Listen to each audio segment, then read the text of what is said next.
Mais le problème de tri de grise, et c'est pour ça qu'elle est aussi difficile à coter, c'est que c'est un mélange de styles. Biographie, quelqu'un qui a des doigts et de la résie, en gros, il va être bien, quoi. Tri de grise, quelqu'un qui a des doigts et de la résie, bah, il va être bloqué par le premier jeté. Mais quelqu'un qui est super fort en jeté, il va être bloqué par le pas de bloc en dessous dans le 8C+, le 7C bloc super à doigt dans le 8C+.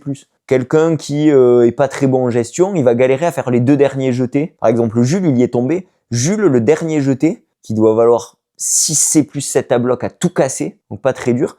Mais avec la gestion de faire le 8C+, puis le premier jeté, puis prendre le repos, puis faire le deuxième jeté, puis le non-repos, et puis après arriver au troisième jeté, il est tombé pas mal de fois. Adam Ondra, il est tombé au troisième jeté aussi, donc il y a la gestion qui est un peu difficile, quoi. Et ça demande d'être un peu bon en doigt, un peu bon en gestion, un peu bon en résie, un peu bon en jeté. Ça demande plein de qualités. Donc pour aucune de ces qualités, le curseur est hyper haut. Mais il faut quand même avoir un curseur OK dans plein de qualités différentes. Et ça, c'est assez rare de pas avoir un truc bloquant.